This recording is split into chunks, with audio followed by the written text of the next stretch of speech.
The topic tonight is love, and even though that's not the long title, but that's what this is all about. And one of the things that probably comes up in teaching here as well, so frequently, and especially important in Islamic thought, is that English words rarely match up with the meanings of words in the Arabic, especially as people like Ibn Arabi use them.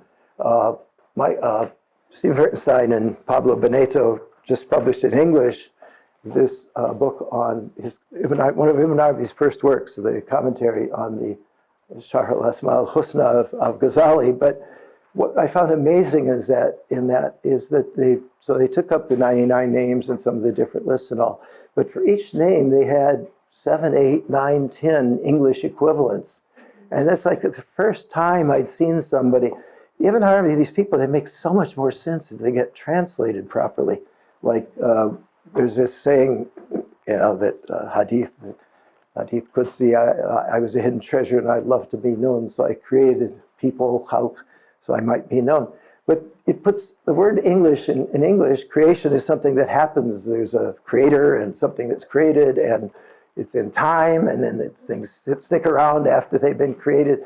None of those English associations have anything to do with the notion of khalq in the Quran or in Ibn Arabi. It's something much more omnipresent and ongoing. And so especially when you get into verb tenses and meanings, so one of the things that I have to explain sometimes to students is that the word love in English just is not going to do it when it comes to hub or any of the key meanings of the term hub and mahabba, mahabbat. And there's a fellow named Nasser Khamir, who's a Tunisian artist, filmmaker. He did Baba Aziz, a really amazing film that some of you may have seen. These things still stream. And a painter. And he did, over the years, found up, I think it's about 67 or 70 words for love in Arabic. Can you imagine? It's like those Eskimos in snow, And really, if you could have a partner who knew those same words, imagine how much fun you could have in communicating with your lover. It's like you never run out of words, because everybody after a while, don't you get tired of the words? I mean, I love you too, and love, love, love, love, love, love, love. And and actually every day there's there's something new going on, and you got 67 words for love, imagine, And I wanted to, what? Could you translate them into English? Well, this book that Nasser Khamir did, he did a painting for every word. That's what took him a lot of time. And then on the other page, he took from Taj al-Arus, Lisan al-Arab, all the basic classic Arabic dictionaries. That's because classic's important here, because they get the early meanings, the root meanings of the words, which often do have to do with the desert life and camels and things like that. And so he translated all of that into French, and then I helped him get it into English. And I just wanted to read about the word mahabba, or the hub, because we're going to be talking about it pretty constantly, because the definition, if you will, this thing that he took from all these dictionaries, they're all about this length, kind of fill half a page between the French and the English. But mahabba, he says, this is outlining the eyes with khol. Just outlining the eyes with Khol. Khol. K-O-H-L. Some of the ladies here can explain this to you. If you know, but a lot of cultures, people, men and women alike, use khol. But so that's the first one. For the Sufi, this is the generic word for love, containing almost all the others. That's something that Ibn Arabi uses in this chapter on love. This is love reciprocal in harmony to perfection. The most important thing about muhabba is, for Ibn Arabi, it always echoes this famous ayah, yuhibbuhum yuhibbunahu, about the awliya and the people who will come after the prophet. He loves them and they love him. And that's kind of the very root of everything he's trying to get across in his teachings. So it's reciprocal and it's in harmony between the lovers and the beloved. This is a voluntary love, resuscitating at each instant through signs from the loved one. This is the mirror love, the lover melting into the beloved. Whole picture of that, each annihilated in the other. This is a love limpid and pure, constant and reasoned, the perfect concord between two lovers.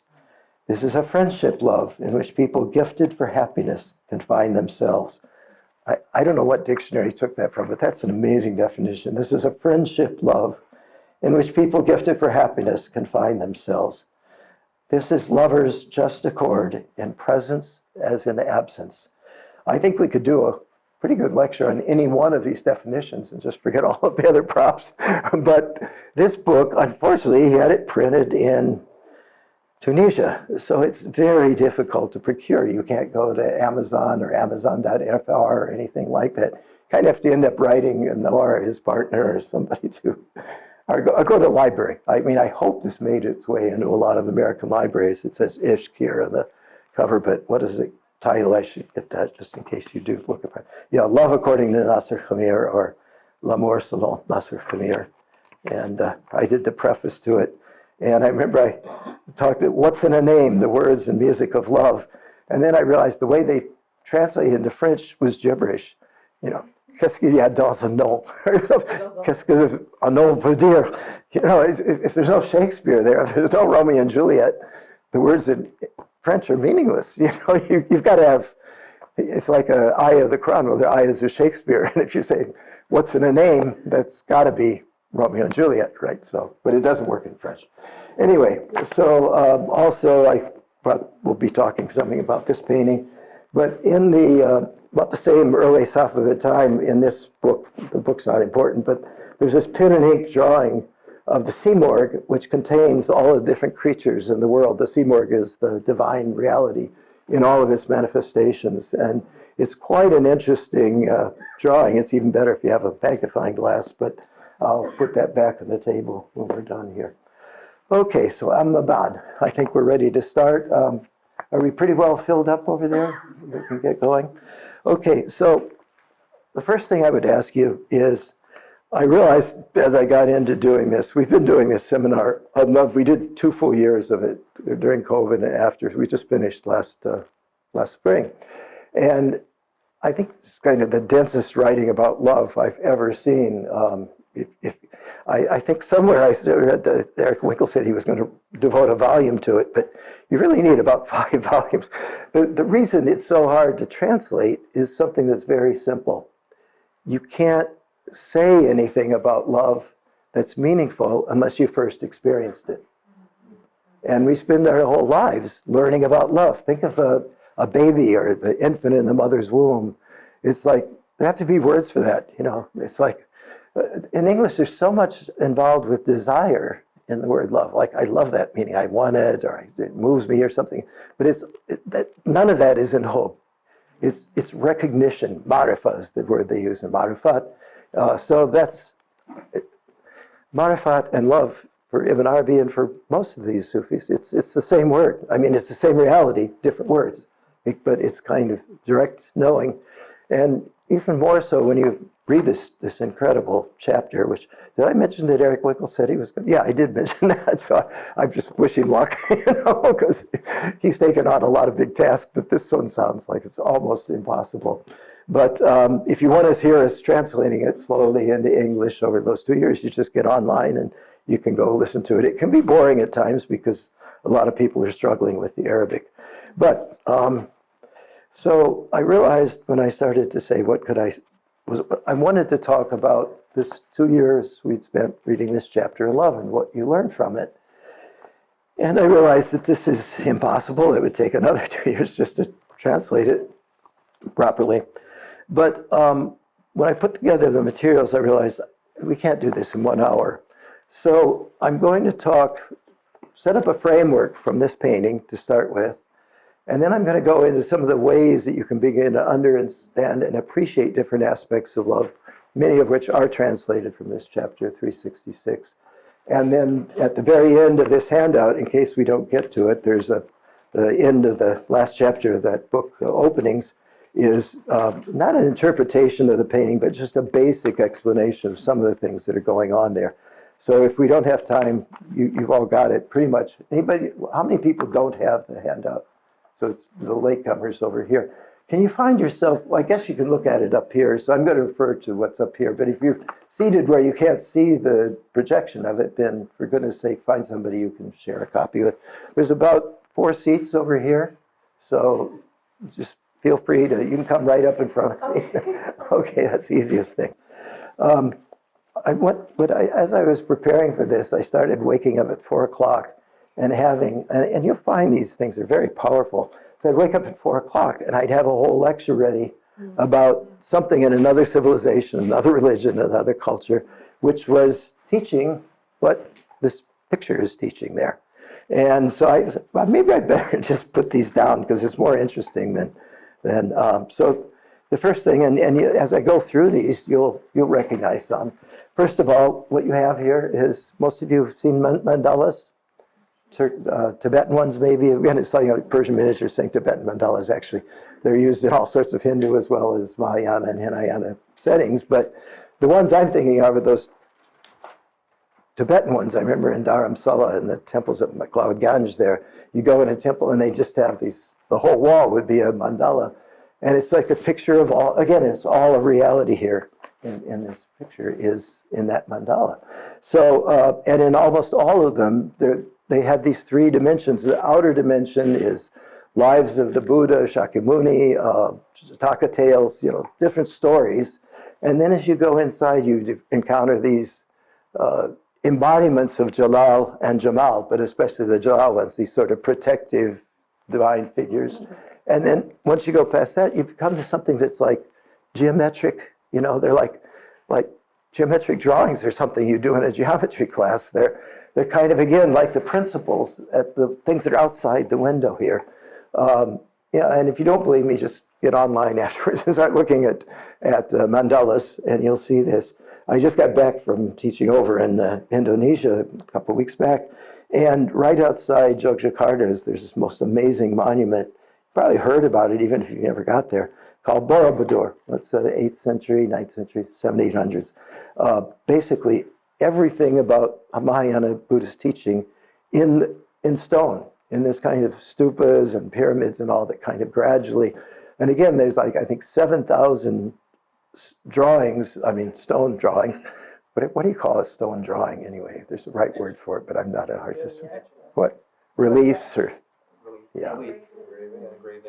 Yeah, but they're more sculpture-like than just. Sorry, I'm gonna have to get some water here. So, and then as you go up again, you become less and less embodied until at the top there are kind of these figures of Buddhas, each of which is kind of in a lamp place where you can kind of see in and the light can come out. But there's some 72 of those. So you can imagine pilgrims would come from all over the Buddhist world at that time. Most of Indonesia was Buddhist before it became Hindu for a brief period before it became Muslim. But at that time, the kings were Buddhist, so people were too. And so I just wanted to mention these things because when a pilgrim passes up through these stages of Borobudur, it's like you've entered the mandala. You're not just contemplating it out there somewhere. You actually are enacting it. And that ritual form of enacting one's love is very central to different religious traditions. So the next thing that occurred to me, and you'll recognize some of these and not others, but when people talk about love in Plato, people usually imagine it's a symposium because it's very simple and each character sees the love that they know. They can only so the doctor can kind of see love in a kind of physical term. I forget what the man's name is. And this sort of you get to people talking about more spiritual and psychic. One of the Greek dramatists, I think, is the next one to speak. Finally, you get to Socrates, who tells us about Diotima, who's kind of at the summit of all that. And each of them talks about different kinds of love, but they're very separate and distinct. It's kind of didactic. Most of you read the Symposium at some point.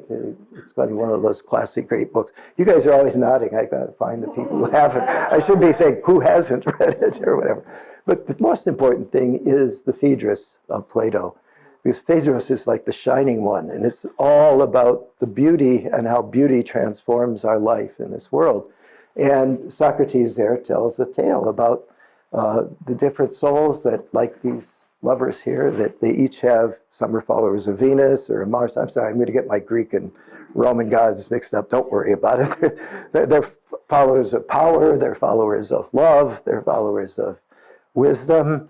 And martial things with Mars and so forth. So, but he talks about how the souls are all aspiring to the highest love they can see, and there's sort of these different levels which happen to correspond to the seven heavens, and that so some souls that we know, at least, we see them, they're at a very high level. Others have to keep coming down to kind of, and again and again, and coming back into lower worlds in order to perfect their understanding of love, which then moves until they become philosophers, so lovers of the divine wisdom, and they escape that kind of coming and going of the souls. I wanted to mention the other thing that in which you'll find everything that's in this picture is in Dante's Divine Comedy.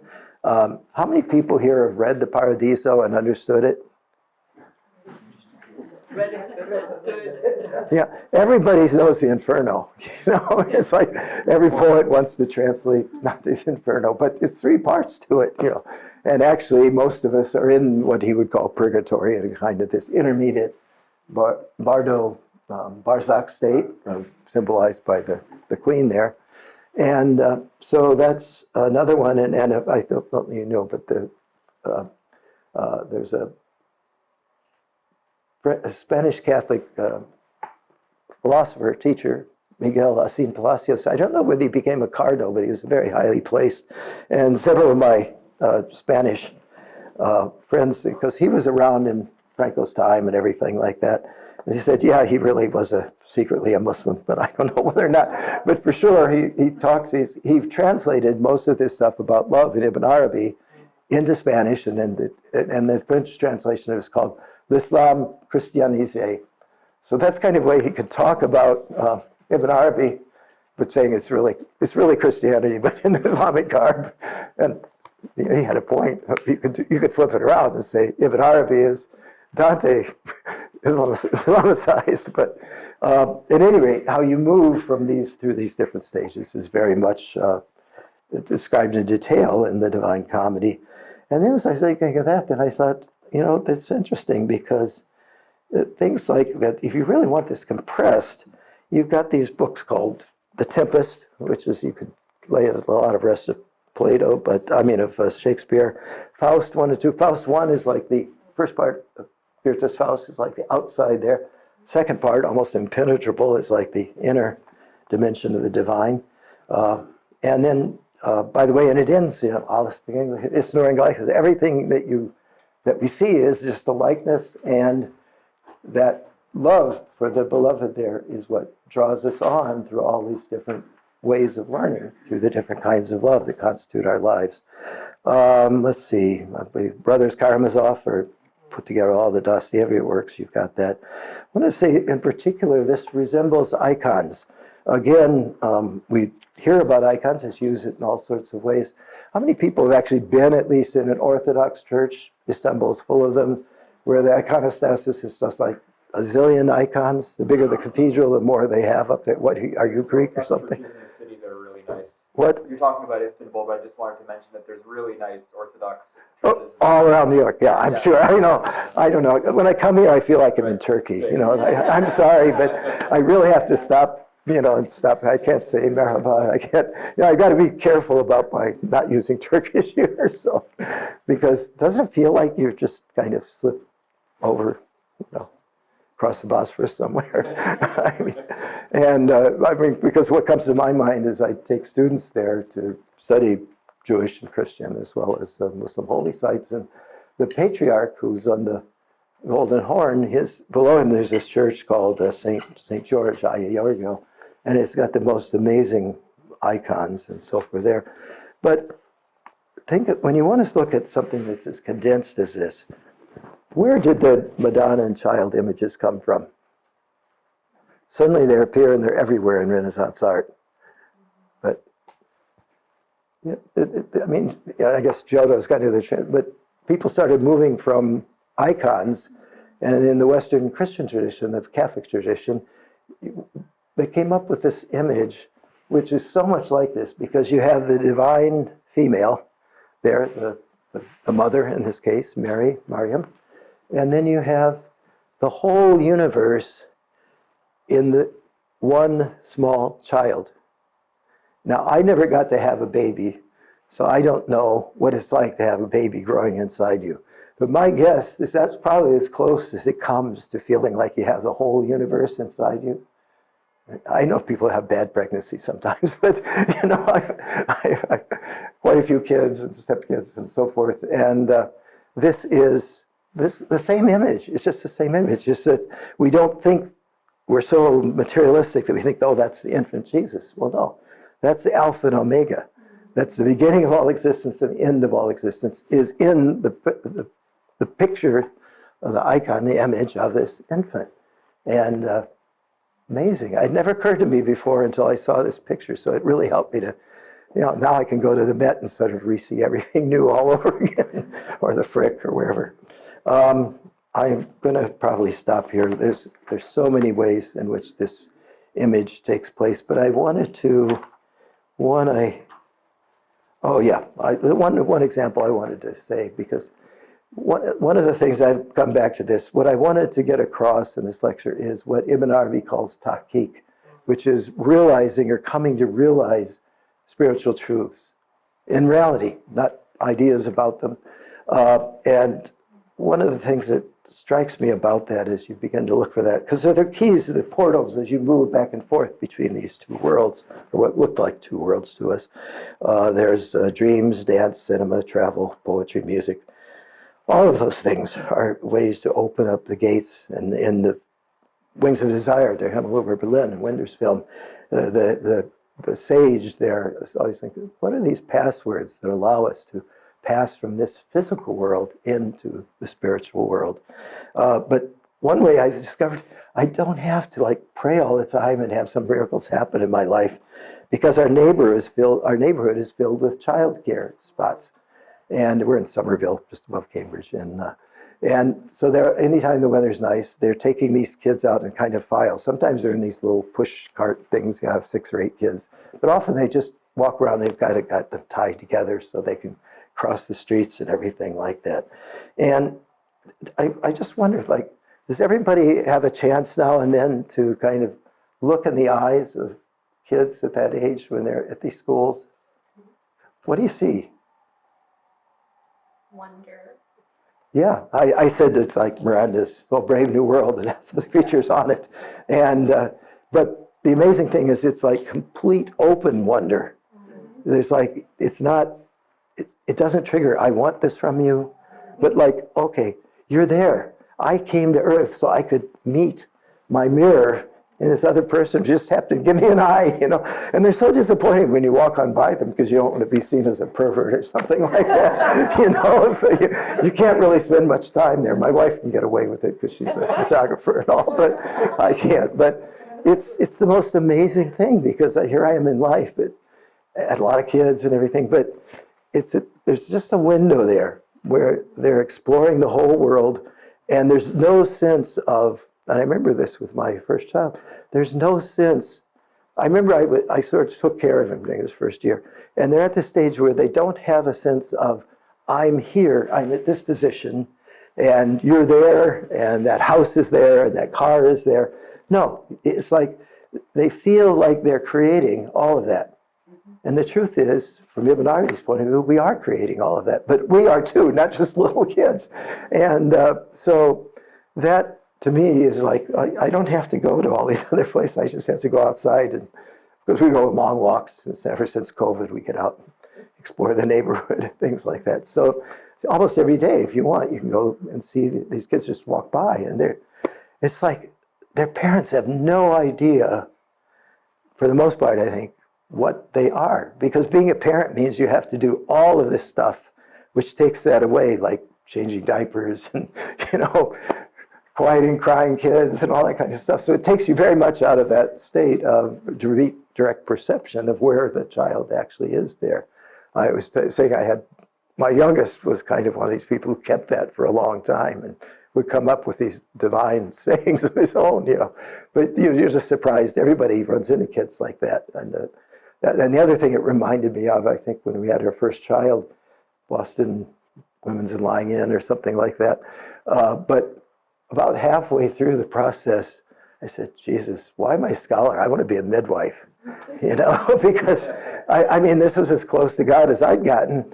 And for sure, the moms were not in that state, They were the opposite. But there's something about being a midwife where you can, again, Maslow said, most people's peak experience they can think of is being present for a birth. And usually not present as the mom, but present as the other people, relatives, friends, nurses and all that are around it. Because really the doors of heaven just open and you're like, oh my God, I remember like after that first one, these things happen to you in life. And it was like, Inna anzalnahu fi laylatil qadr, just the Surat al-Qadr, just again and again, because I'd witnessed it. I'd witnessed this descent of the angels and the spirit. So anyway, these were just examples of how this picture is part of not only our everyday life, but artistic and religious and ritual situations that everyone is, how are we doing? Oh, shoot. Anyway, the next thing I wanted to say about this, come back to the picture. And I noticed, to my mind, this is an incredible tool that anyone, one of the things I like about people like Ibn Arabi is that he might say things that sound like he's exclusivist about Islam versus this or that, but that's not where he's headed. And so when you look at this, if I were going to assign this, if we had a class, then we could meet regularly, I would say, okay, find yourself among these lovers, you're not going to match up with any of them. Different aspects of this love are part of everyone's life. But using them, begin to look at what is it that's motivating your life, giving purpose to your life. What of the divine beloved here of her wine? What of that is moving you, changing you? And the thing is, if you start taking that question seriously, not as a theory, but as just the what is it? It's going to be, look, there's a musician here, there's a poet, there's like kind of Raffi in the corner, and there's, whoever's the great musician in your Tarika, but so you have to start. It's like using love to approach the divine perfection is like takamul, to become complete and whole. Using it is like pulling in a thread. And so if you can get a little notebook next to you, and after your prayer and your art, whenever you're sort of in the state, you start discovering and just start putting down the different things that came together to shape your life, not from outside, but from the inside, So you start out as one of these little kids who can do almost anything, is open to almost anything at least. And then things begin to happen. And when you're really serious about that, you begin to notice that the way we talk about it is as though things happen to us, or that we controlled what happened to us in order to get to the point of whichever love that we find ourselves at. But if you could just stay with that and start going through it, you come to again and again to things that are inexplicable.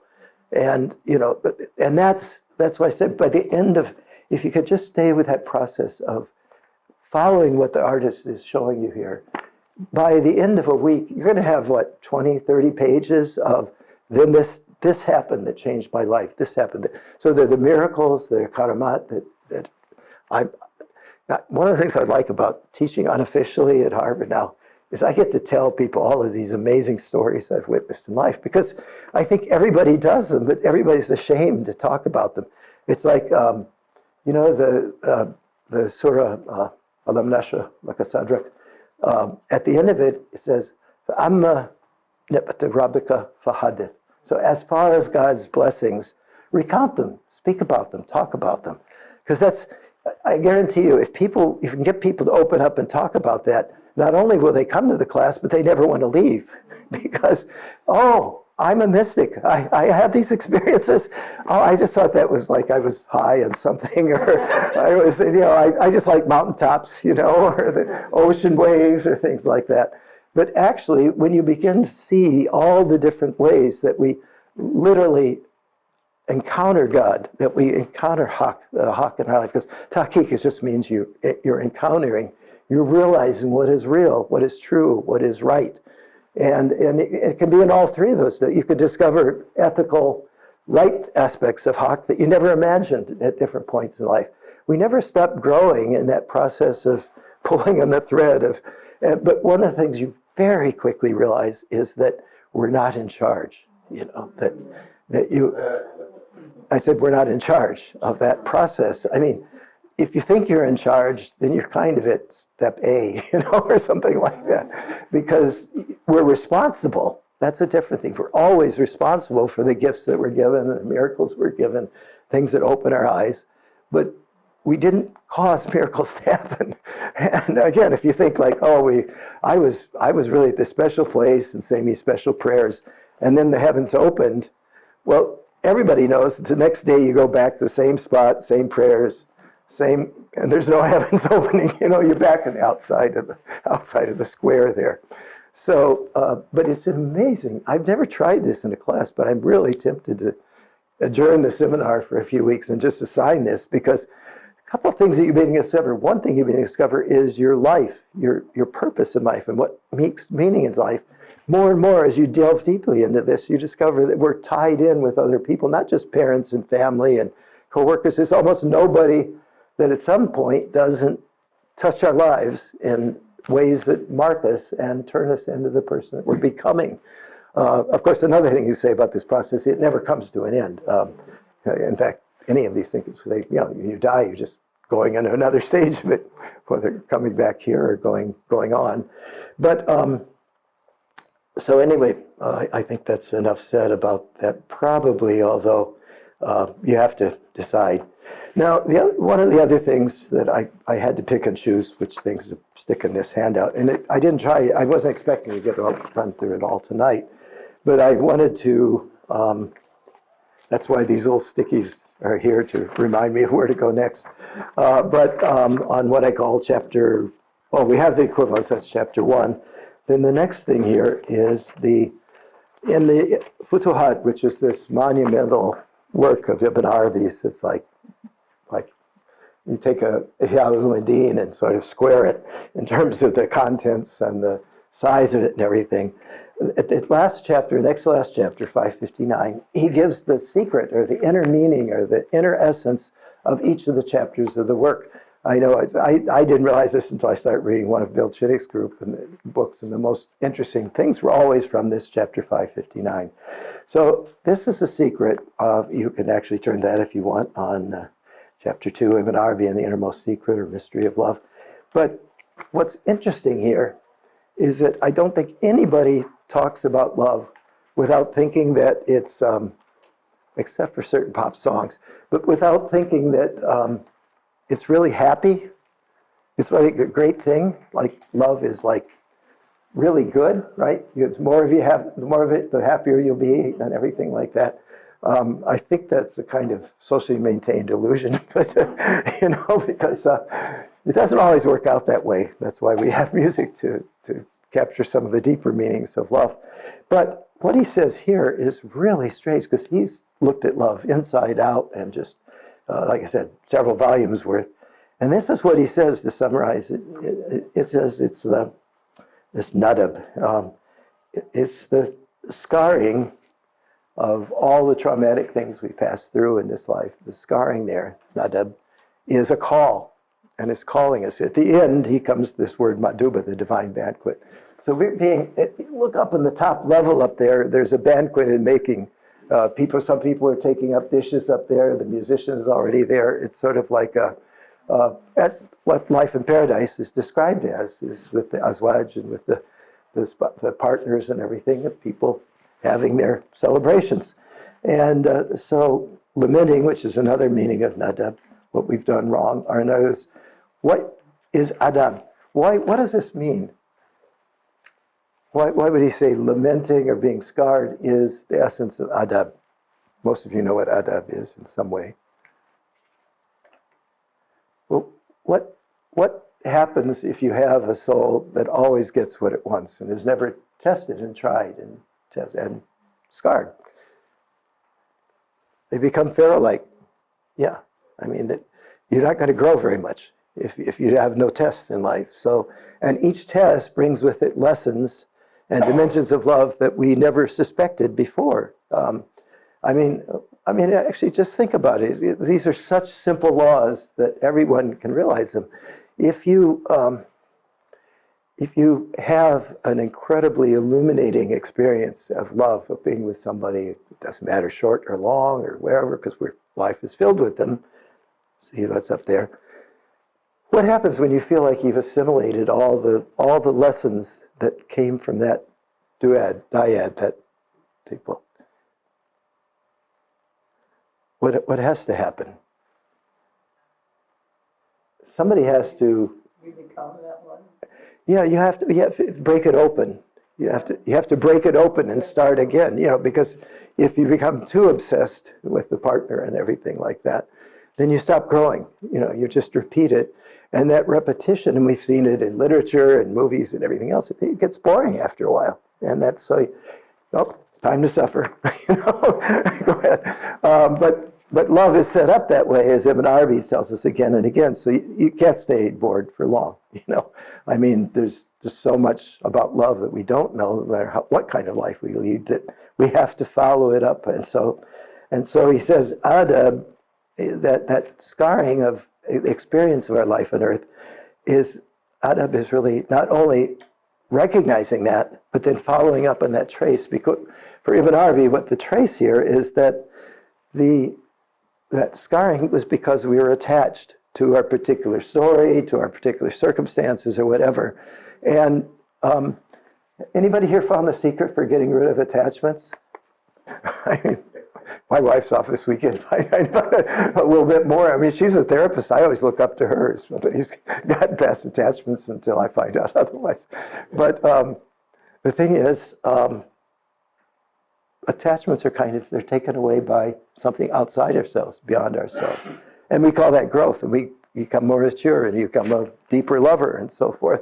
But you have to follow up on that trace. And I love this. Whoever follows their impulsive desire of hawa, what we mean in English by love is usually hawa. It's usually a kind of powerful desire, almost overwhelming desire. Does not attain their ultimate destiny, which is spiritual, to become detached, not detached. Again, the English word doesn't capture it, but not to be run by our attachments. If you follow hawa, you will get what you desire. But if you were to follow your deepest desire, then God's loving mercy embraces everything. And God's loving mercy, Rahma, that's the figure of Rahma there. And he says, she is not the Rahma, the divine womb, is not restricted to any particular abode, nor is she limited to any particular dwelling place. It's so satisfying when you take these feminine words in Arabic and make them she's, Anyway, everything that exists, especially with this picture, because God is that feminine thing there. Everything that exists, the Mawjudat, all of them are her children, the children of the divine Rahman, the womb. So how should she possibly tear down their homes? And this is referring to their homes or their bodies, and everything that's passing, and so how can God, in all of his mercy and love for all these creatures, keep on tearing down? So you're mortal. What's the use of being mortal? You ever now and then get a thought of what it would be like if you were immortal in the same body and situation that you are right now? I mean, the Twilight Zone used to have at least one show a year about people caught in that. Say, is this the good place? Actually, the film, by the way, the TV series, The Good Place, is Ibn Arabi and bottled for easy consumption. But it's really an amazing teaching device. But I remember the Twilight Zone things too. So there's nothing in creation but her beautiful good works, her works of ihsan and her blessings. She is the mother, installing her gracious favors in spiritually perfecting her children. For her reprimands, the things that we call unjust or suffering or unjust suffering, are spiritual discipline, adab, though all but the truly knowing among her children are unaware of that. The truly knowing here is the arifun, the urafa. So have confidence in the universality of faith. This is not about faith as a belief. This is faith, this is the reality of faith is what reality is. Faith is not an act. It's not something for faith. It's iman. This is the confidence of knowing the real and being known by the real. It's come to be in us through what is true, right, and real, al-haq, just as it comes through. So why does faith come to us through what's false? First of all, human beings have to choose, right? Uniquely, they're given choice. And what kind of choice would you have if it was obvious every time what the right choice was and what you should be doing next? Again, anybody ever found that magic lens lamp that can tell you what you've got to do next? But you think you have it sometimes, right? Yeah. Well, I don't, but Mr. or Mrs. Wright, might have it, so we'll go check with them. But but what is false is how we, again, discernment is the very essence of how we learn in life, between what comes from God and what takes us away from God. So we better not follow that path. Better go back somewhere else. So what is excellent, faultless in every person of faith is a state that is not in vain. So he's sort of saying that the Quran denies that anything that God is doing is atil, is tatil, it's like not useful, not serving a purpose. So a particular people are that way. So, and he quotes the Quran, it is incumbent upon us to support the persons of faith. Therefore you must worship, serve your Lord until what is certain comes to you, namely moving on to another state, another body. For when you become fully certain, then you will know who is the object of your faith. By the way, anybody want to answer that? What does he mean when he says you'll come to know who is the object of your faith? Not what. But, I think the who he's referring to Allah, but maybe it's also kind of some reference that you disappear into Allah, so it's you in the sense that you become. That's pretty close, except that Allah is all the infinite divine names. So, yeah, so quantitatively, nobody's going to get all those, since they're infinite. You can't know all the names all at once, but you can know their source. And once. So you said the names are infinite as opposed to 99 because there's more than 99? No, those are just the Ummahat, Ibn Arabi calls it the names, but he constantly says, they're infinite. But he has whole books about the importance of those 99. But one of the things that actually is important about the world outside the window there is look at your list of divine names. I've got them in the wall. Most people have them in their house, right? Somewhere, 99 names, or you got them in a book, have them in the wall. And you notice there how many of them are contraries. Muhi wal muhit, these kinds of things. The forgiver and muntakim, the avenger. You kind of go through it. About half of them are pairs. And if you can't know one of those without knowing the others. And that's what he has to say a lot about the divine names, is very often that it's through knowing contraries, through the existence of contraries, that we begin to know and appreciate things in life. And just take any particular, what do you really like in life? What's really good? Like, say, you love music, somebody loves music here. I was one of the first divine things that appeared in my world out in the country with not much else happening was music. It was one of the things that was religiously allowed. It was a little bit Talibanized back in those days. But how do you appreciate really good music, or really music that means something that's going to transform your life? You have to know really bad music in order to appreciate haq, the truth of it. It's both what you deserve, and as I get older, because you just pile up years and decades of music and different channels and the radio and all or whatever you're watching, it's just so clear that there's the music that lasts. You don't know it. I was talking with a poet friend at lunch today, and the same way with poetry that lasts. It's only over time that we get to see these things that last for hundreds and thousands of years. And I don't know whether, does everybody here have some memorable moment in life where music opened up the spiritual world to you? It's happened to me in different places, like Persian music, the things that Parisa and Zulnoon and all that. When I went to where in Iran, it was like this is like the world that I knew should exist, but I never knew it did exist. I kind of got shakuhachi music. I heard some of the Japanese music that sounds a little like that. But I also remember being in high school and like when I could just learn to drive, and I was driving down the road listening to the pop radio program, and Jimi Hendrix, Touch the Sky came on, and I almost drove off the road because I never heard anything like that in my life. This was like planetary music from Planet Z or something like that. It was nothing like pop music of that era, you know. And so whether it's, we think of it as spiritual or otherwise, life stuff like that is always, look, for some person it may be items of clothing, dress. For another person it may be healing or the power of suffering and how we learn to deal with suffering. These door openers between where you realize that this outer part and the inner part are really the same place, the same reality. Anything that opens that door is something we're going to be really attached to, and often it becomes what we spend our life teaching or building on, is those particular moments of discovery, which can come at any time. I mean, one of the things that interests me about people who retire is if you're not deathly married to your job, then a lot of people actually find new loves after they retire that are just as satisfying, or maybe more than satisfying of what they did for a living before that. So then, this Adam that we learn of love comprises every sort of good because it's derived from the word maduba for banquet.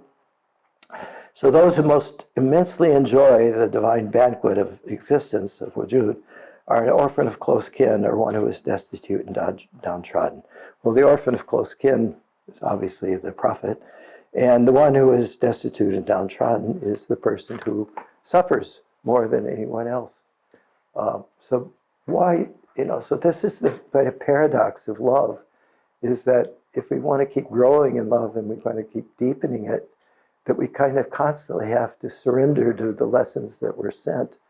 And the lessons that we're sent are not ones we always want to receive. But the fact that in the human condition we don't have much choice in the matter, actually, how we respond to it is one thing. But now we're getting, shoot, that's 1 hour already. I just want to do one of these 9 sort of lessons he has about things about people. Let me find a short one here about ways that we come to know God through different forms of loving. Yeah, let's see. Yeah. Oh, I know. This one got me. This is short and to the point. Page 18 here. By the way, you'll notice that each of the translations here, I've got a film listed after them because this stuff like in Ibn Arabi makes so much more sense when you find the right picture of it in our own existence, and that's what really brilliant films do. It's like, I used Wings of Desire for ages, one of the first things I used in teaching.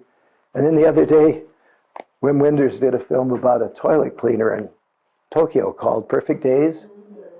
And he kind of compressed all the lessons of Wings of Desire into this one story of this Zen toilet cleaner. and God, wouldn't you like to have inspiration like that? So if you haven't seen Perfect Days, it's a masterpiece. In a very different way than Wings of Desire. So here, 3 Colors Red and Baghdad Cafe here too. But the qualities associated with Quran, with God's love for people, is his love for those who are struggling in the path of God. And so he talks about that, but at the end of that section, he talks about another question presents itself here. Needs an explanation. This is that God loves his friends. The awliya is the friends, often translated now the friends, those who are close to God. And the lover doesn't cause pain to his beloved. I think that's optimistic, actually. I'm not a therapist, but I think I've known a lot of lovers who like causing pain to their beloveds, but that's up to you. You can decide what the truth of that is. But Ibn Arabi is saying that true lover doesn't cause pain to their beloved, but there are a lot of people out there that like it. Yet there's no one in this low world, this dunya, who is more intensely suffering and tested than the friends of God. That is, the messengers and prophets among them and their divinely protected followers, who are so passionately devoted to following them. So by what reality do they deserve these trials, despite their being beloved by God? Very short answer. God said of his friends, he loves them and they love him, because there's never any trial without some form of pretense. In other words, something that we think is haq, real, true, and turns out not to be. So that's tahqiq, is also this scraping off, kind of sanding off the rough edges of our false beliefs about the nature of reality. Now, when God loves whomever he loves among his servants, his love provides for them in a way they don't recognize. These friends find in their souls a love for God, so they claim that they are among the lovers of God. Then God tests them with regard to their being lovers, and he gives them the benefit of their being beloved by him. So his benefiting them is a proof of his love for them. And God's is the all-encompassing proof. Therefore, his testing them is because of what they claimed concerning their love for him. Hence, God tests those creatures who loves him. And that's it. God tests those creatures who love him. And the ones who don't, they also get tested, and they learn to love by that test. So testing turns out to be kind of the purpose of earthly life. Not testing in a bad sense. God's not a sadist or a what do you call it? The purpose is always to deepen our love and bring it more into life. And the other 8 little sections from that, it's just one little section on love in there. I wish I had more time for them, but I highlighted some of the important sections there, and they're all meditations.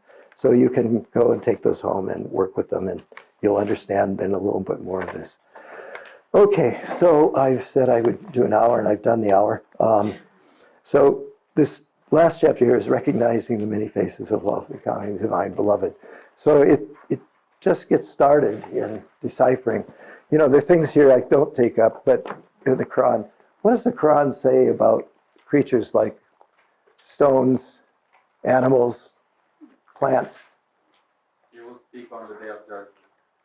He will speak on the day of judgment. Yeah, and the other thing is they're praising God and speaking all the time. And it's not those sounds we hear, something else. And again, there's probably plenty of people here who now and then have been able to hear that kind of speaking, especially where animals come into play, because we feel a little more affinity with them than we do with rocks, unless we're geologists. But so that is there are a lot of questions in this. It's very short, many faces of love.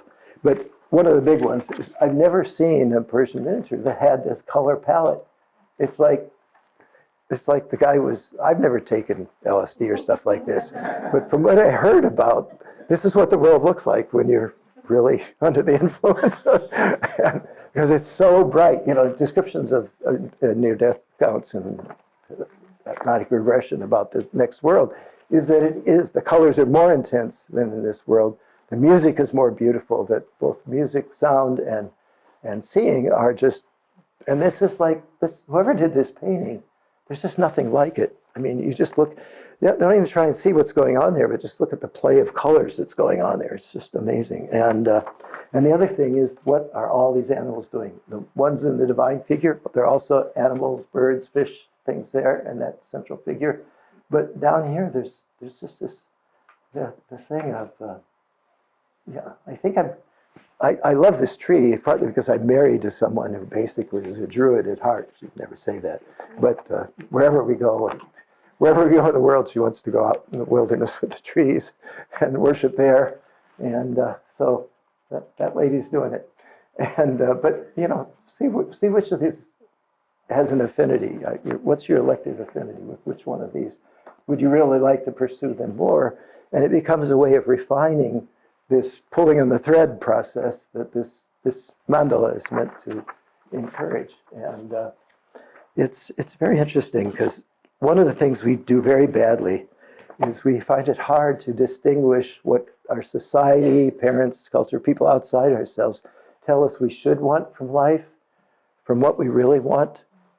And you almost have to have a kind of near death to those things that we've told we should want before we can begin to appreciate the things that are really running our lives, for good and for bad.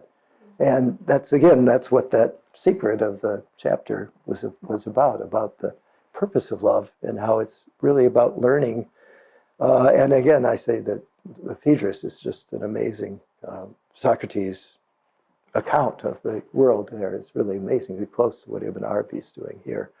So I'm sorry I didn't have time to come back to there, but I did give you the things. And for those who don't get it, I think, Mustafa, I'll send you the the file for all of this, and then you could put up, so anybody who didn't get it Yeah, by you could write it to us. later Monday, and you'll distribute it then to people. Okay, I just wanted to see if there's anything, yeah. Oh, the one thing I wanted to say really is about that open window again, because, yeah, it's very much, you have like the world of Jamal, the world of Jalal, you have all of these fundamental opposites of the world are embodied in the Simorg in the one case, and in these two, it's like well, I won't take political examples or world history ones around us, but those two fighting animals on the right, notice that the beloved has her back turned towards them and is offering the wine to the Simorg, to the one on the right. And the world around the Simorg, it's these leaves which are expanding to become stars in heaven, just like the description of how the deeds of the righteous become these kind of the ornaments of heaven and so forth. And that's not just in the Quran, but in other traditions. And then there's this constant struggle over there on the right, which is built into whether you call it ishq or hub or whatever, that makes the world go round. And then the other thing, which I just want to say, because trees are so important in this, is at the very last page I translated the 4 things about good trees and the trees of our good deeds, and the one at the bottom about the tree of Zakum, sort of the trees that become trials and hellfire and everything for evildoers. You can get your hands through the internet. You can get Yeats' The Two Trees very easily, I'm sure. And if you can't, it's just mind-boggling the way that Yeats took this Quran and did it in Irish English, and he didn't get it from, he read a lot of Plotinus, some people like this, but he didn't read Ibn Arabi, but he sure nailed it as far as the Quranic account of these two possibilities. Lorena McKennitt, I don't know if any know of her as a singer, but she does an incredible version. She sings a lot of John of the Cross and people like that, and her singing of this song is absolutely mind-boggling. So, because, when people are good singers, they make this real. It's no longer like something out there that you're listening to. It's something that is, that's in me. All this out here is actually inside the beloved. And Ibn Arabi just never ceases to say that in a million different ways. And basically, usually it's in commenting on the Quran because he thinks that's the essence of the Quran. So I wish I'd had more time to kind of delve into other things he says about love, but I handpicked some there so you can look at it. Okay? Thank you. So enjoy.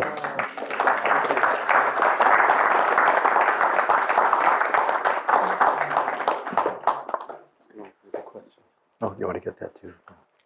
Okay. I'm going to munch on a date while you come up with some questions. Yeah. Mm. Yes, the floor is open for questions. So at one point in your talk, you talked about how when we die, like that first, like when we're within our life, we're going through these different experiences and this growth, and that essentially when we die, that process continues. When you die, you just go to another stage, and it's something that doesn't have a beginning or an end. I believe that's the word you used. And Can I just ask, what does the prophet say about dying? Die before you die.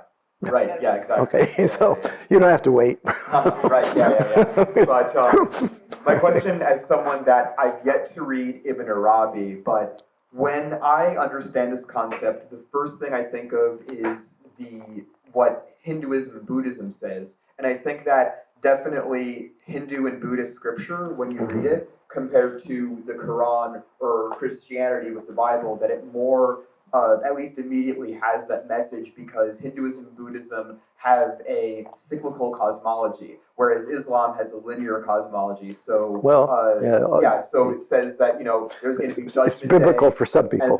Right, but my question is about Ibn Arabi. So, but Islam has linear cosmology, so at least the surface reading of the Quran, there's going to be judgment day. Believers are going to be separated from disbelievers. Believers go to heaven. Disbelievers go to hell. My question is how Ibn Arabi interprets the Quran, and how you understand, based on your reading of Ibn Arabi, how, if that is closer, how Ibn Arabi interprets the Quran to the understanding that life is like it's not just final and then it ends at death and then it's more of an ongoing thing. Because at least just like reading the Quran, it just more seems like, okay, Yeah. that's it, you had your chance, you either go to heaven or hell. Well, one of the wonderful things about studying Ibn Arabi, and Yeah. to do it well, you have to learn a Yeah. lot of Arabic. I mean, Yeah. is you don't, those assumptions that you're talking about, which a lot of people have, they vanish very quickly because you realize that they're constructions that don't reflect what's in the Arabic. But people bring them to that, just as is true in the Bible. I mean, the things that people imagine Right. in the Bible, I mean, I grew up in 14 churches in a town of 5,000. So, You grew you know, up Christian? I said I grew up, you know, Going to churches. I was paid to memorize big parts of the Bible and everything, you know, I was this just curious, like, is your family background, did your parents raise you Christian? Well, the reason I got interested in studying religion is my dad was from a Appalachian background, but in an area where most people were either Lutheran or Catholic, Right. different ethnic Catholic groups. And my mom was from the backwoods of where Texas and Arkansas and Oklahoma come together. Supposedly they had a Choctaw great-grandmother, in my case, grandmother from my... So there's so many differences there. As a kid, I was a great intellectual, you know. I mean, smart kids are just like kids you find who go to good schools. They were usually annoying assholes when they were kids, you know, because they think they know everything, you know, and they're using the mind, you know. I mean, I can remember driving Sunday school teachers crazy with my mind, and I was reading the Bible, so I had all these ideas about this doesn't make sense, this contradicts that, and so forth. I remember asking one of my students, whose dad was our psychology professor, a really good Lama, John McCransky, and asked him whether he was like that, you know, when he was a kid. And he said, yeah, he specialized in debunking Buddhism from his dad, you know. And but look, no, seriously, there's about nothing you can read from Ibn Arabi that doesn't answer your question. I mean, and not because you believe something different, but because he turns your attention towards what's really the case, you know, here. But it's much more important than Ibn Arabi turning your attention to that is if you begin to yourself run into people or have dreams, experiences, so forth, of these other dimensions of existence. Right. And that they're taken seriously. Yeah. Because if you talk about it in certain societies, cultures, and so forth, people will stone you or, you know. Saudi Arabia itself, like. Well, I didn't mention a country, and by stoning, I just meant figuratively. But in any case, Right. the thing is, I think as I teach more about religion and religions, because I was often had to do different religions in teaching, what strikes me really is how indigenous peoples and cultures, because they're not tied to words, they're tied to stories. And I would say the big difference in the world is between scriptures, I mean, religions that are scriptural about words, as opposed to those which are by definition experiential because they carefully avoid words. And what replaces those words is stories. But the stories are something. How many people have been? Has anybody been into the Native American Museum in Washington on the Mall? Yeah, it's amazing. For me, it was amazing because I always kind of identified with that part of my heritage. But because they have materials from about 2,200 different indigenous groups in both North and South America, and even the Inuit and so forth. And each time they would put up 3 different cultures and sort of focus on their cosmology and their notions of who we are, where we've come from, who are the other spiritual beings in the world, and so forth. And it was amazing how similar they were, the stories, the underlying stories, despite being groups that had no contact with each other at all. And what I think really makes a big difference here is when you meet somebody, either in this world or in other realms of experience, when you meet somebody who's definitely, the people who really teach about this don't say believe this or don't believe that. They simply, they're grounded in reality. So what they have to say it sort of rubs off on you over time. And those people are often not intellectual. I mean, they're teaching by who they are. Right. And Ibn Arabi talks a lot about that. Right. And it's like, there's no intellectuals in this picture. Yeah. you know? Yeah, well, we're somebody who's above all experienced. Yeah. And Experiences. experienced. And I mean, and love is such a wonderful domain for exploring this, because you can't fake yourself or fake out yourself or others very long with regard to love. Now, okay, we all read melodramas and see stories about people who are, you know, I don't know, gaslighted, is it, or whatever, you know, whatever. But in fact, you know, it's something that we all have built into us, our own test strips, our own GPS. And so the thing is, what you really, I mean, I like the GPS analogy, because it's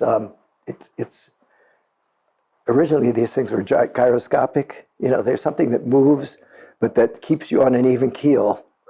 And whether, I don't know. I always felt like when I come to New York, I have to leave my GPS behind me, because people are trying out so many other things, you know, and kind of mapping new ways of being and all. But there's nothing wrong with that. It's just that if you want to answer the questions you're raising there, going out on a limb is not a very helpful way of doing it, you know. Oh, well, no, because, well, another point I was making is that Ibn Arabi is one of the most notable. Oh, so- oh, you got but that. there's many, you know, Yeah. different interpretations that have existed over time. So what I'm interested in doing is definitely reading Ibn Arabi, but I also want to read the Orthodox interpretations too. I kind of want to read everything just Yeah. to get an understanding. Yeah. You know. Yeah, well, Yeah. yeah. And I think the question is what's orthodox, but we won't go there. Sure. Yeah. Yeah. Okay, so go ahead, who's next? Why don't you mention your name too? Noor. Okay. Come on up here, you know. I'll cede my seat to you. Clarification, if possible. So, as I was going through your lens and what I felt, right, the Jannah, and these are muqarrabun, muhibbun muqarrabun. The ones in the middle there, yeah. No, those are muqarrabun of the muqarrabun. Okay, well, that's okay, but you're right in that there's nobody who's doing anything evil or unbalanced or whatever all the way around, Lovers. of different sorts.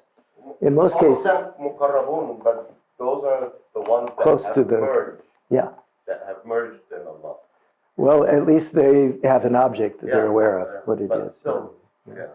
So, that, By the way, while you're thinking, a thought I didn't finish was that when you're pulling on those red strings that begin to make this real, is eventually you become more and more connected with other people. And you can't even pursue that progress or that project of what really matters in your own life without sharing with other people what they've discovered. It's not like to prove yourself or whatever, but we're built to learn from others. And that's something that my sense is formal religions don't do a very good job of emphasizing that, because if you're going to learn from others, the place you have to start is, I don't know. And when we think of religions and religious hierarchies and all, it's usually the people at the top should be the people who know. What Ibn Arabi, what he says, is that the ones who really know this are an orphan and somebody who's kind of completely helpless in life, that they know what he's talking about. So, but they're not going to be wearing robes and chanting or anything like that. when you're helpless, you're at your best. Well, what he really says is continuously in lots of it, we are totally helpless. Yeah. And there's one section which I didn't translate here, it's in something, where he says, the only thing in creation that's more helpless than us is cockroaches. So, I thought that's a New York story. Because you get to first-hand acquaintance with them here. Forgive me, it's completely over my head. Oh, okay, oh yeah. Okay. For other clarifications during the lecture, if you allow me. Yeah, but you're supposed to No, okay. keep on doing that work, yes.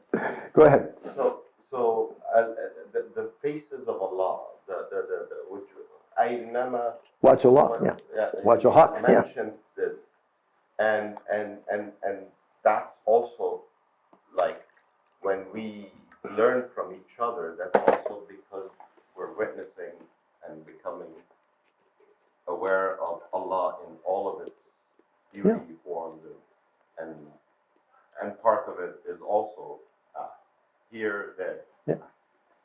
Okay, okay. Now there was also a part. The link between which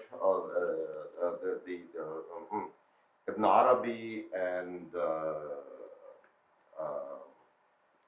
why am I forgetting his name? The artist, the painter, the Dante. Yeah. And I.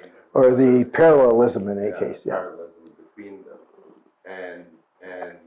and that's also wujuh Allah, right? Same yet different, Yeah. Allah. The Buddhism, Islam, Yeah. Hinduism.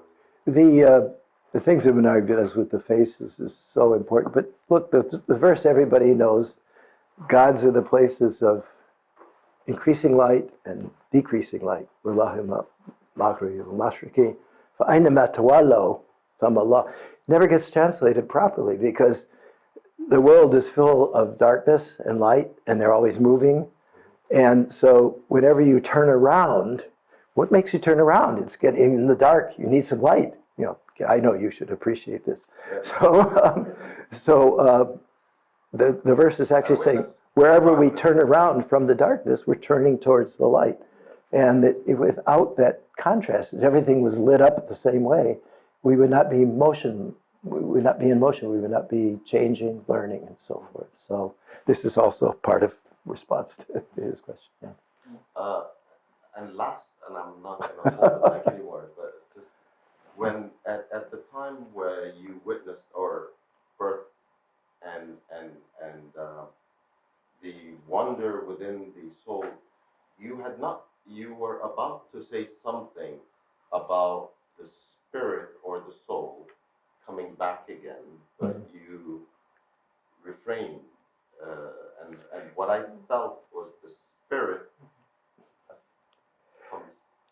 And The story, yeah, the story is long. No, Yeah. thank you.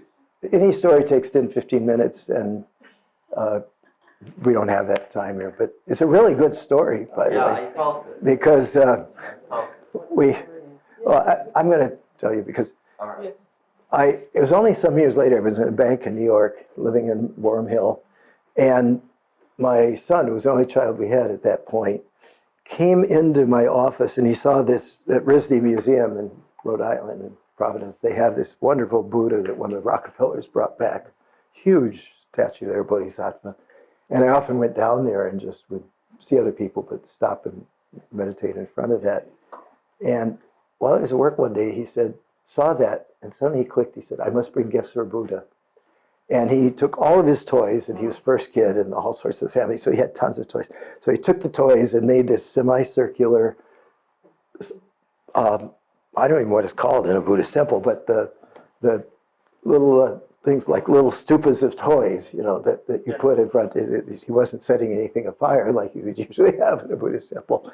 And so I came home, and my wife said, he said this.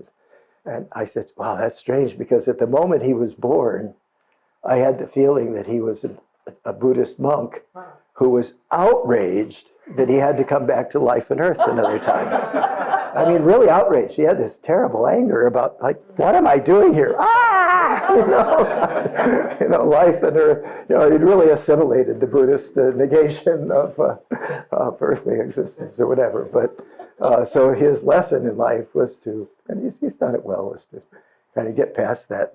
And then at another time, later that year, we moved to France, and we were watching a documentary in China, on the FR3, the cultural channel, and it had subtitles in French of what was being said in Chinese. And he started telling us what it was. He was two, he starts telling us everything that's going on that the people are saying, So he wasn't just a Buddhist monk, he was a Chinese Buddhist monk. And so, that's why I didn't want to tell that story, because these are the kinds of things that it's not what you read about this theory or this theology or whatever. It's when those kinds of things happen, and they happen to everybody, you know. They're not always so dramatic, but if I could tell you about my daughter, I had two kids who never talked about that stuff. They were very wise. In fact, they were more balanced than two. But yeah, but if you're around the right people, this stuff becomes very natural, and you can talk to your sheikh about it, your ustad, whoever, you know. They're glad to give you their take on all that. I mean, I remember Hazrat Inayat Khan had a very Indian, we don't want to be in reincarnation, so we'll talk somebody, he has a whole long theory about how this happens. But it's not the theories that matter. It's the fact that human beings have so many dimensions that in one life, we're just kind of tapping, you know, on one or another of them. Yeah. Interesting. So I'll tell you what I apologize. Can I finish? I'm not in charge. Okay. Ali. So what I understood before you told me the story, what I felt was that the spirit itself, not the nafs, just The rope. comes back again, and the nafs is unique. So that's before you told me the story. Well, That's what. let's go a little deeper in this picture. That not only is the nafs unique, but each human being has a different set of nafsic qualities that correspond to different animals and so forth. I But had teachers the who taught. roh is the one who actually. That's the individual. That's the immortal individual. That Yeah. gets reincarnated. Yeah, and the nafs is going to be different each time. Yeah, because it's tied to all sorts of other factors. One of the books I translated, it's also been accepted, not published with Sunni, has a lot of passages on that. I'll call the book Marifat Ruh, Knowing the Spirit. It actually gives a really detailed and concise treatment of this by Ustad Ilahi, who's an Iranian, Kurdish Iranian spiritual teacher. Yeah, but we should let other people run with their questions. Yeah. By experience in a really, really young child, what I feel that from what you're talking, and thank you so much, but I feel that Waliullahs are here actually by being who they are to actualize love. Can you speak up a little? I've got these things that are supposed to make me understand you, but I feel that by being with a little child, and what I get from you is that it seems that Waliullahs, experientially, they actualize beloved here with their life. Is that? where else? No, is that what definition of I was Waliullah? going to say, Das und beschreibe hier ist getan. One of the last lines of Faust. What's ineffable, here's where it happens, you know. And that's for everybody. Well, Everyone is special. this may be a problem for some people, but I think it's safe to say for Ibn Arabi and most monotheists, it is for everybody. Yeah. And everything. And everything. Yeah. Doesn't it bother you that now we know how many gazillion worlds and universes and galaxies there are out there, and yet there's still people who think that the only intelligent life form is on this little third rock from the sun, you know? I mean, from when I was a little kid, I just like, what? You know, God is so picky, you know, that creates the whole universe. This is beyond mind-bogglingly huge and immense. And then only here. I mean, they really, literally actualize and love their action. That's what I see in a little 1-year-old girl. Yeah, but also it's important that when Ibn Arabi is talking about love, he's talking about this human capacity to appreciate the divine names, realities, presence, whatever, in all of these different places. I mean, the shape of the universe, what we know of both what's infinitesimally small and what's vast, compared to when I was a little kid, it's not even, you can't even, it's just like everything has expanded so much in both those directions. So, At the same time, contract. yeah, contracted, yeah. So anyway, the problem with Ibn Arabi is he says so much that whatever you're talking about, there's going to be somebody else saying, but didn't he say this somewhere else? You know, I don't know. There are only a certain number of thinkers who do that. Plato's one. For me, the definition of love is to actualize in the reality of the love. Yeah. Where did, oh, well, yeah. I'm going to put my glasses on, I think. Yeah. I thought you disappeared there for a second, but it's just my glasses. The glasses bring you back into focus. Okay. Hi, your name? Henning, Okay. thank you for your lecture. I feel very bold asking the questions. It might take me a second to articulate what I had in mind. Well, these guys took their turn, so go ahead. I wonder if you could speak to form and nothingness, the cosmology of Ibn Arabi. Ooh, could you speak up, even with the microphone I'm having? Something about nothingness there. Sort of the interplay of form and nothingness in the cosmology of Ibn Arabi. And if that inquiry could be sort of like an entry point to beginning to learn. I don't come from a place of having read him. Yeah. I think about it as an encounter. Yeah. I'm going to cede this to Bill Chittick's Self-Disclosures of God volume, which I don't think anybody's ever read the whole book because it's just too immense.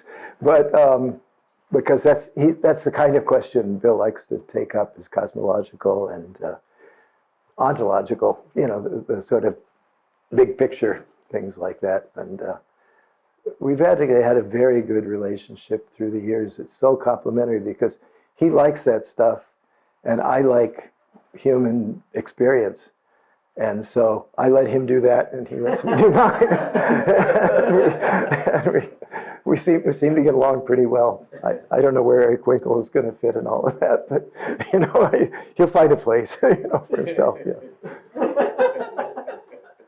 Because Ibn Arabi is such an ocean, we're just with our little cups on the beach, Yeah.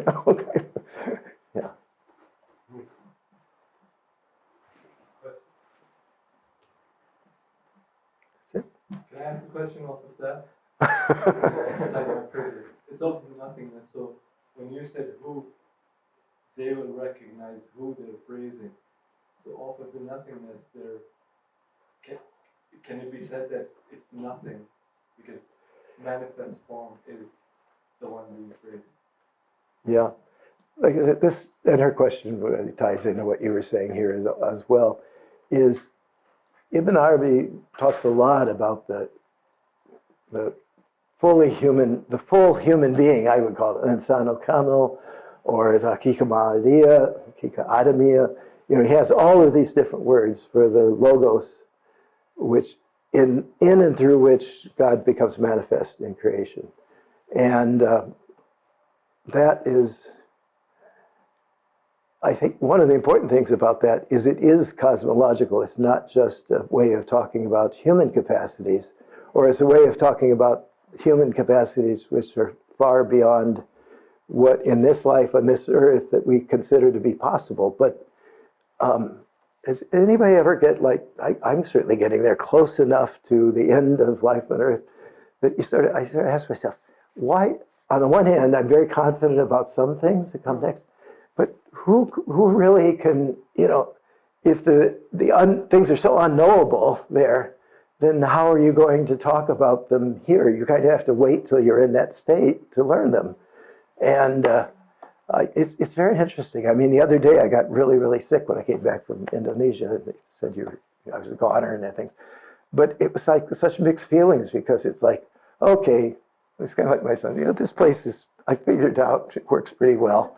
But it's time to go move on, to something else. So I just, yeah, you just have to learn from the people you're meant to encounter in life, and that's these threads I'm talking that you pull on. So, because the questions we come up, as you do that process, you're always having questions and ideas you have that you think are important, and then you realize, I don't know that it's real. I don't know if that's true, But then there are these other things, like the kids going down the sidewalk, which are so undeniably real that you don't spend much time doubting that exists, that people have this capacity within them. I mean, is everybody here at some point or another sat across from another person and just looked into their eyes for a long, long time and stayed there? Yeah. I mean, people are given this gift to be able to do that. You can imagine in caveman days or whatever, you know, you don't know, we don't have language yet. So how do we communicate? Well, we do this thing that in our culture only lovers or some parents or whatever do, but we have that capacity, but you can't get anybody else to play with you, you know, and it's really amazing because the things you discover when when it happened to me, it happened by accident, you know. I wasn't like, I didn't read about, I mean, some people talk about it as a spiritual exercise, but what was fascinating is like, you're looking at the other person and you start seeing these different personalities and lives go by, and they're having the same experience with different ones. And you're saying, WTF, nobody ever explained this to me, you know, what is going on here? But then when you talk about it after, yeah, I just remembered one very feminine character who had this one fierce Viking self, you know, that appeared in that. And, you know, and then if you know the person well, you begin to see how these different facets of that person that you've met are working themselves out in reality. Another thing, by the way, there's lots of ways of talking about how you get to haq, but another one is just to travel. The Quran says 14 times, Siru fil ardi fanduru.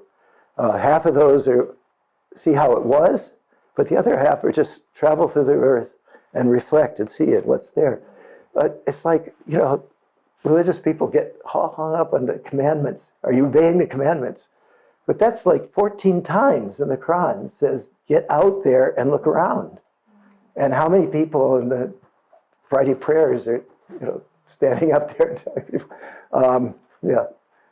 go someplace you haven't been, you know, meet people you haven't known or whatever, because that's how you're going to see those other faces of God up there.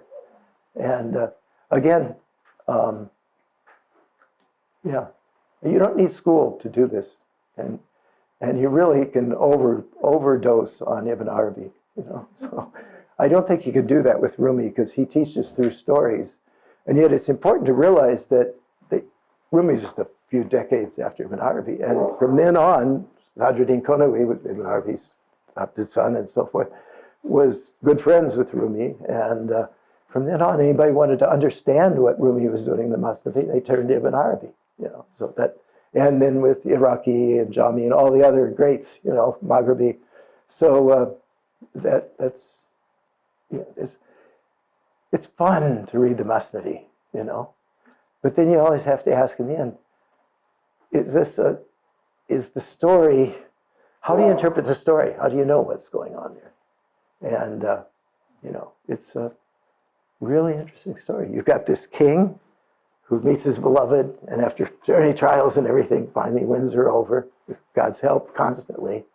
And then at the last book, it's all about three princes, presumably their kids, who head off for China to discover China. That's like, well, Alficine, you know, like way far out there. And that's where they go to use their different methods of love, of learning, and of surrender to discover what God wants of them individually. So, but most people, again, it's like Dante. Most people never get beyond book 1 of the Masnavi. But it really helps to read books 1, 3, 4, and 8, what the last one, 6, I guess. Yeah, so that, you know, so if you're trying to understand Ibn Arabi, Rumi's invaluable, you know, and so are other poets. It's just in our culture, we've got a lot of translations floating around there, so, yeah.